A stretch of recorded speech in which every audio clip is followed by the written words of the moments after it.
Hi, Pete here with another quick spin video, and today I'm with Harley's Low Rider ST. Now, why ST? What's the difference between the ST and the S? Of course, there's this fairing which can keep the elements at bay, and you've got these bags on the back. They come standard. They're a little bit shorter than the standard ones, and that's so you've got a bit more lean angle. And you've also got this heavy breather kit, which I'll talk a little bit more about in a minute. It's powered by the 117 cubic inch engine, and in such a small bike and a relatively light bike, it's a powerhouse. It's one of the things I love most about the Low Rider ST, and the S for that matter. I know everyone loves the Breakout, but this is by far my favorite, and I'll tell you why. It doesn't have a crazy big 240 rear tire on it, so it actually handles. Add to that upside down forks, twin disc front brakes. It stops, it turns, does what it needs to do. It's a true power cruiser, and I love it. And if I could buy a Harley, if I could afford it, definitely the Low Rider ST would be in my shed. Now, as much as I love the Low Rider S and the Low Rider ST, there's a couple of things that don't really suit me.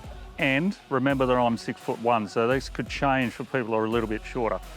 The mid-set pegs, I'm not a big fan of. I'd like forward controls on it. It lifts my knees up slightly above the tank, makes it a little bit cramped. And then it comes also to the heavy breather, which my knee rubs on, which is not ideal.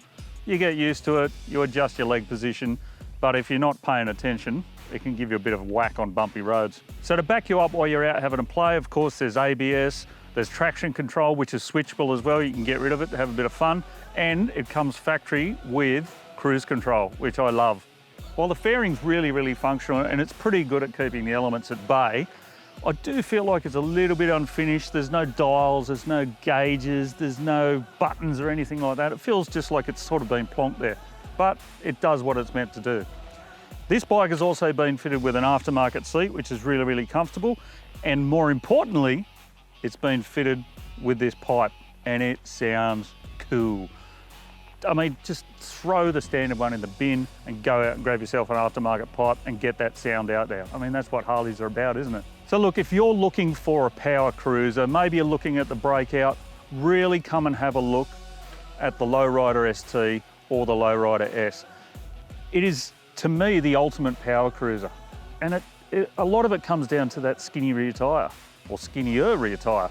It just handles so much better. You can really get out in the mountains and have a play, and you can upset some guys on some more sporty sort of equipment if you know what you're doing. The engine, what a cracker.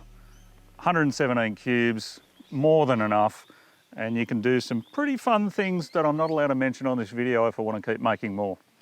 So if you're after a power cruiser, really, really have a look at these guys, because they're worth looking at.